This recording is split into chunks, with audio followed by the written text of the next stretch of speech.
This is why YouTube will save the animation industry.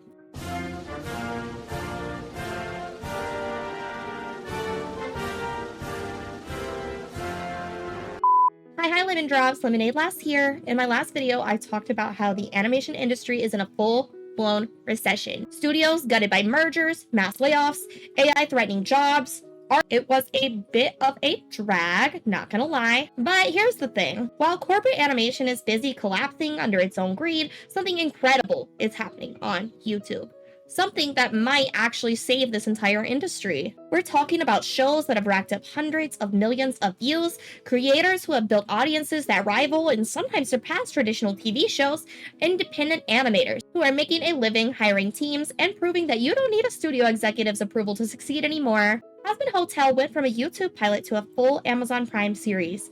The amazing digital circus hit over 300 million views on its first episode alone. Knights of Guinevere is being created by Terrace, who directed The Owl House and worked as a board artist for Gravity Falls because she wanted creative freedom. Artists are taking their power back into their own hands. Today, I want to talk about why YouTube and independent distribution might be the future of animation, how creators are pivoting after the industry recession and building something better. And yeah, I'm going to talk about my own experience working on YouTube animation projects, including an Emmy-nominated show. Because here's what I believe.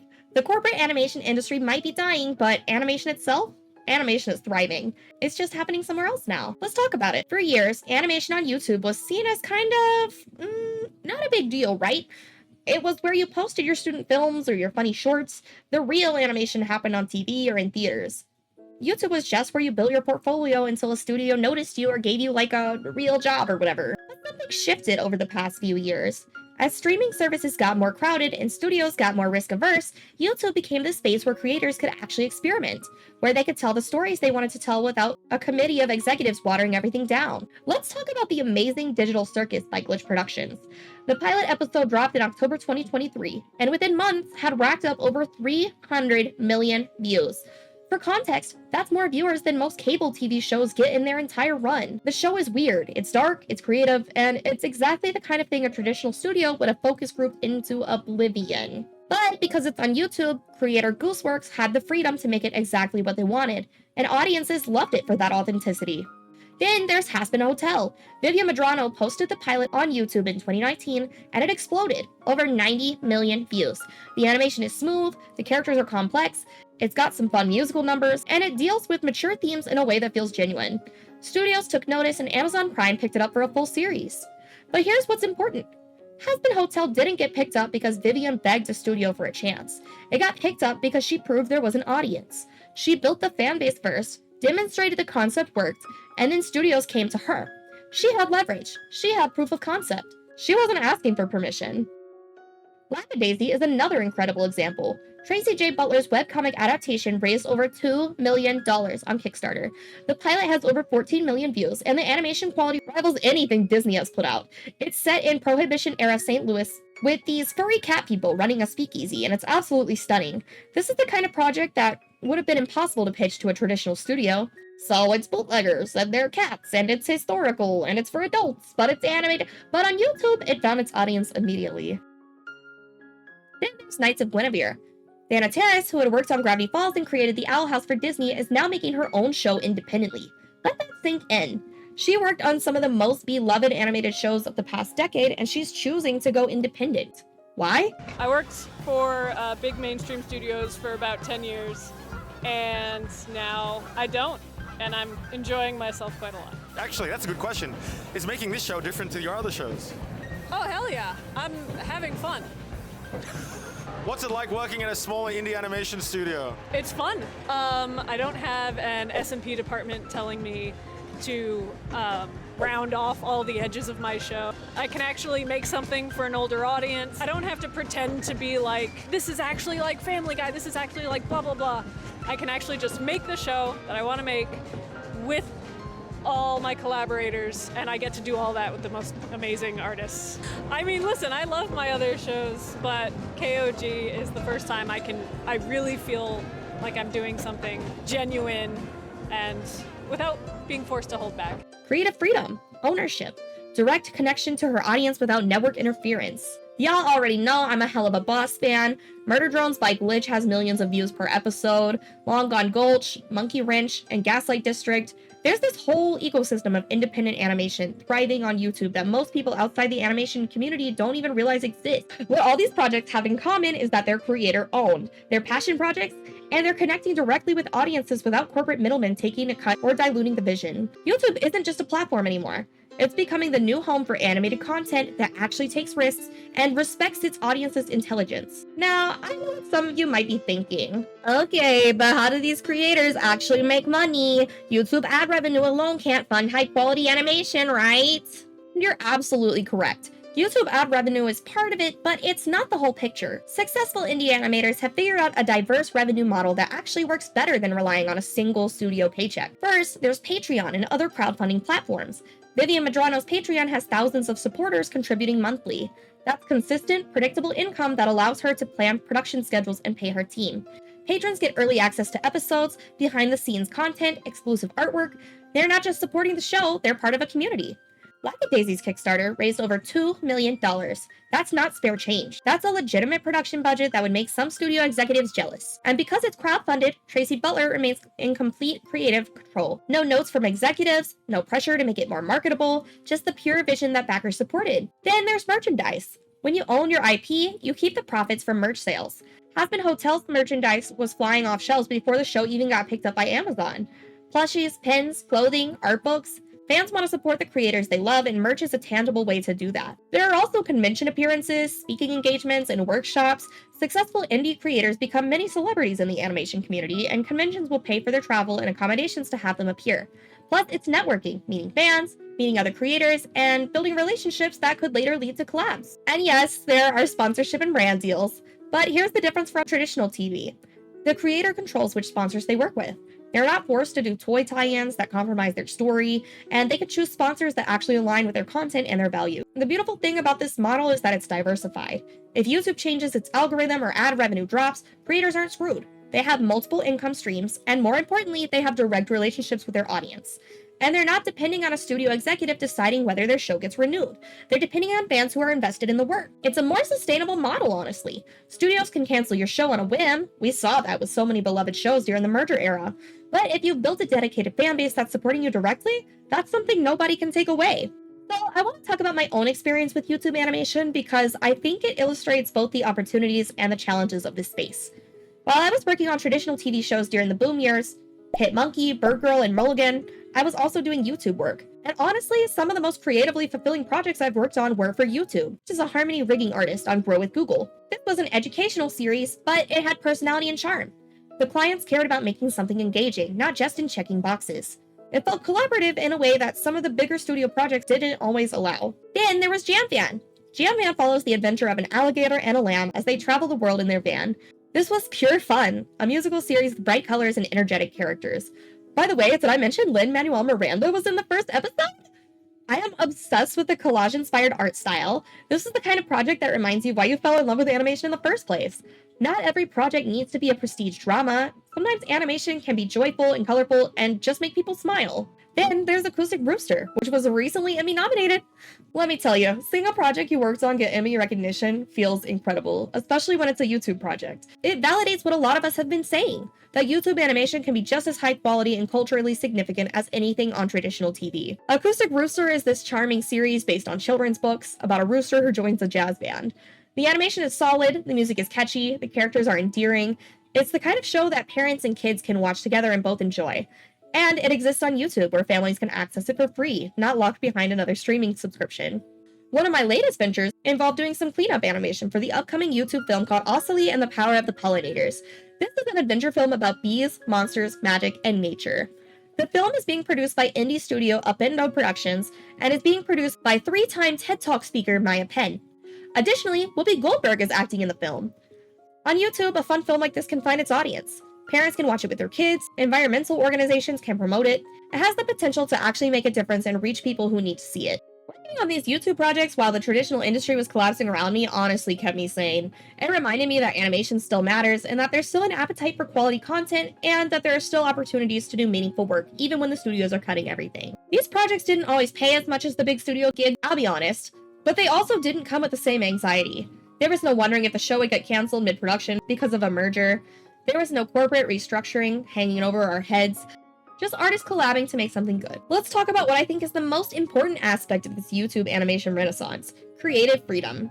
When you're working for a traditional studio, there are so many layers between you and the audience. You have showrunners, producers, network executives, standards and practices, toy companies if it's a kids show, internal distribution concerns.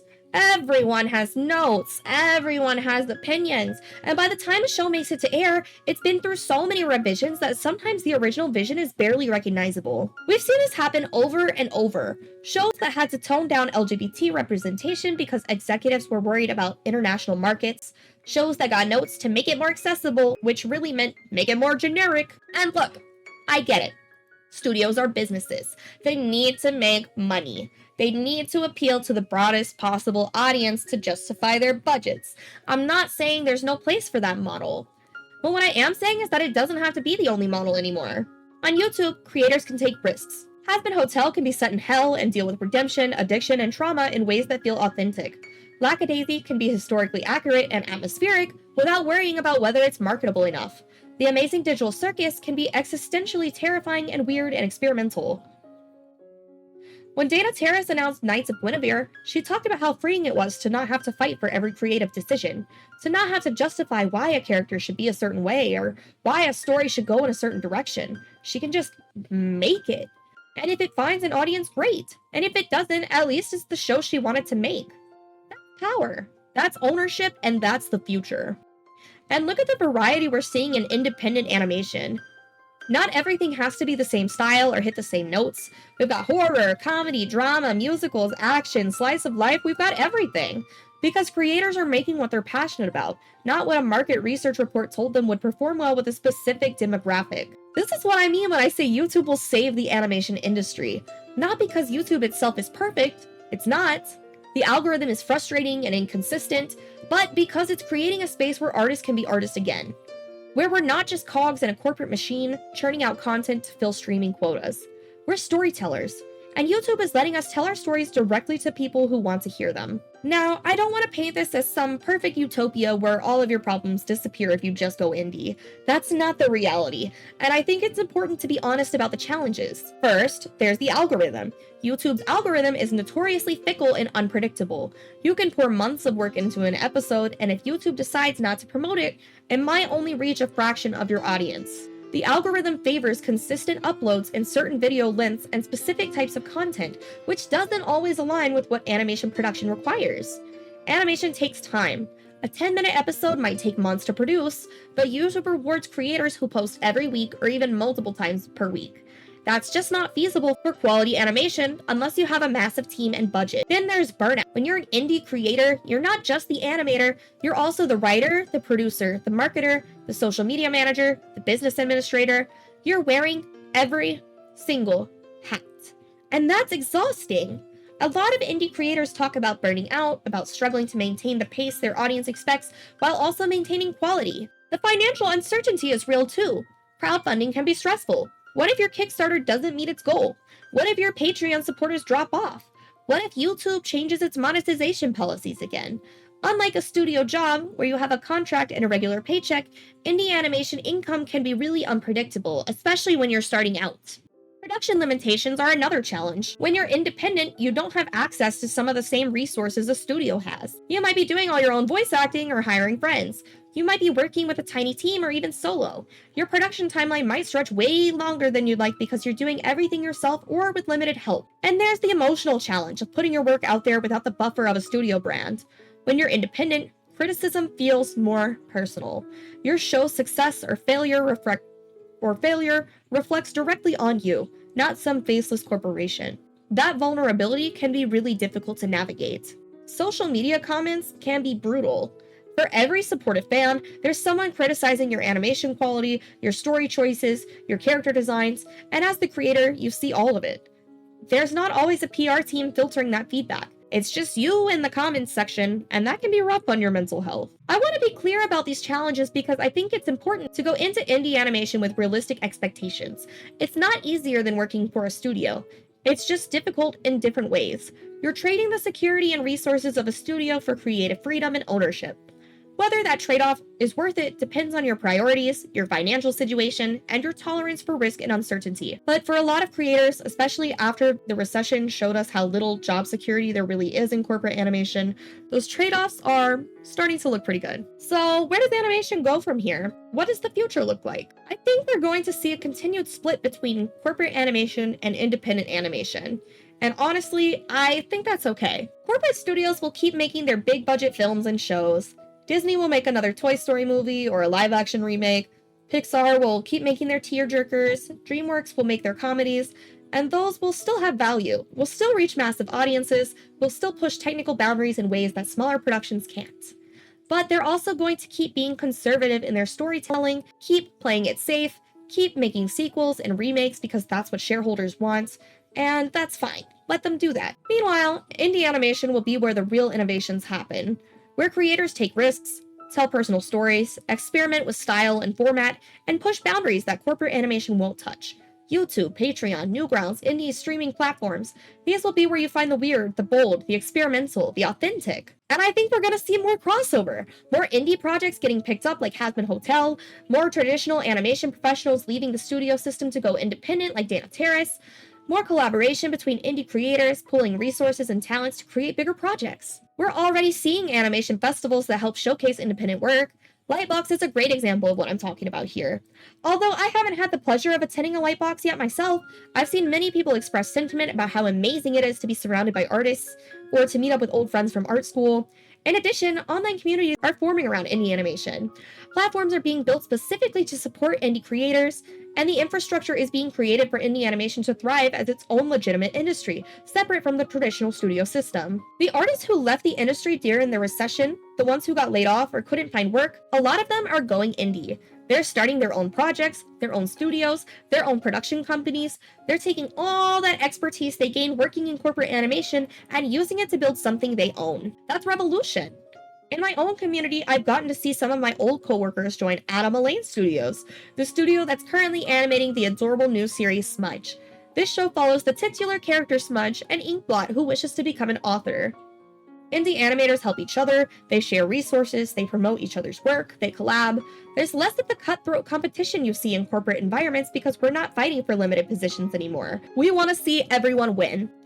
If you're thinking about going the indie route, whether you're a student or a professional pivoting after the recession, here's my advice. First, start small. You don't need to create a full series right away. Make a pilot. Make a short, make a proof of concept, make a comic, get something out there. Learn the process and figure out your workflow, find out what works for you. Glitch Productions started with short films before they started putting out murder drones and digital circus. Build your audience before you need them. Start posting your art, your process work, your character designs. Be active on social media. Engage with other creators and fans. When you're ready to launch a Kickstarter or Patreon, you want to already have people who are invested in your work and excited to support it. Be transparent about your process. People love seeing how animation is made. Post work in progress shots, explain your techniques, show your mistakes and how you fix them. That behind the scenes content builds connection with your audience and also helps other aspiring animators learn. Be realistic about scope and timeline. Animation takes longer than you think it will. Budget more time and money than you think you'll need. It's better to underpromise and overdeliver than to commit to a timeline you can't meet and disappoint all your viewers. Don't feel like you need to match studio quality animation right away.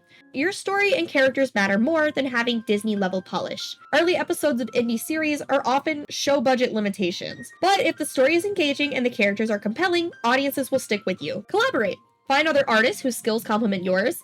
Maybe you're great at character animation, but you struggle at drawing backgrounds. Maybe you're an amazing writer, but your drawing skills are not quite there yet. Partner with people, share your resources, build teams. Indie doesn't have to mean alone. And most importantly, make something you're passionate about. If you're going indie, you're giving up the security of a studio paycheck. The only way that's sustainable is if you genuinely love what you're making. Because there will be hard days, there will be setbacks. There will be moments where you question everything. Your passion for the project is what will carry you through those moments. The indie animation path isn't easy, but it's viable. People are doing it successfully right now. And you can too. So, will YouTube save the animation industry? I think it already is. The numbers don't lie. Hundreds of millions of views, millions of dollars in crowdfunding, Emmy nominations for YouTube content, major streaming platforms picking up shows that started as YouTube pilots. This isn't a fluke and it's not a trend. This is a fundamental shift in how animation gets made and distributed. The corporate animation industry might be in a recession, but independent animation is in a renaissance. We're building sustainable careers that we actually own. We're creating the kind of content that got us into animation in the first place. Weird, bold, personal, meaningful. And the best part? This is just the beginning. We're seeing the first wave of successful indie animation.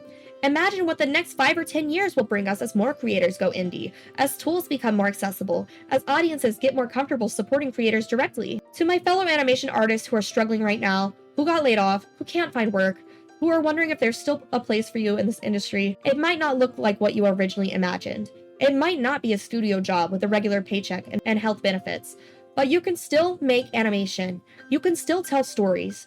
You can still do what you love. The power is in your hands now. You don't need permission anymore. Thanks for watching Lemon Drops. If this video gave you hope or inspired you to start your own indie project, hit that like button and subscribe. I want to keep talking about the positive side of where animation is headed, about the creators who are doing incredible work, about how we're building something better together. Drop a comment and let me know. Are you working on an indie animation project? Are you starting a YouTube or a Twitch channel? What indie shows are you most excited about? Let's celebrate the creators who are keeping animation alive and thriving. Until next time, keep creating, and remember, you don't need a studio's approval to make something amazing. Lemonade Blast out!